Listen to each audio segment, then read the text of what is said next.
Hello बच्चों, let's read the question. The question says that if a is equal to 4, b is equal to 1, c is equal to 3, f is equal to 5, g is equal to 7, h is equal to 0, find the value of 3f minus 2g minus b. इस question में a की value 4, b की value 1, c की value 3, f की value 5, g की value 7 और h की value 0 दे रखी है। तो हमको 3f minus 2g minus b की वैल्यू बतानी है। बहुत ही सिंपल सा क्वेश्चन है। पहले हम की कॉन्सेप्ट लिख लेते हैं। तो की कॉन्सेप्ट क्या है?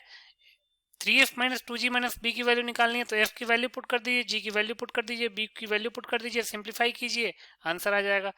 तो लिख सकते हैं just put the value and then simplify using BODMAS. BODMAS क्या होता है? Bracket of division multiplication addition and subtraction. मतलब कि पहले bracket, then of, then division, then multiplication, then addition, then subtraction perform करते हैं। Then simplify using BODMAS, you will get the result.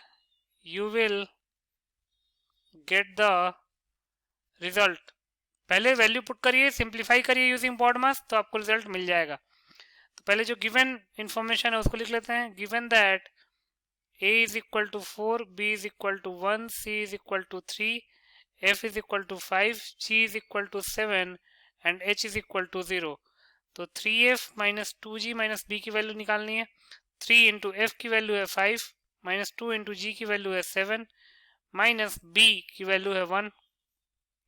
ये हो जाएगा 15 माइनस 14 माइनस 1। तो ये हो जाएगा 15 माइनस कॉमन ले लेंगे तो जाएगा 14 प्लस 1। तो ये जाएगा 15 माइनस 15, दैट इज 0। यहाँ पे तो बॉड मास यूज करने की जरूरत ही नहीं पड़ी क्योंकि दोनों सब्ट्रैक्शन थे। तो माइनस कॉमन ले लिया तो दोनों एडिशन बन गए। तो हमारा आंसर क्या आ जाएगा? 0। तो लिख सकते हैं hence 0 is the required answer. So 0 will be your final answer. I hope you understood it well. Best of luck.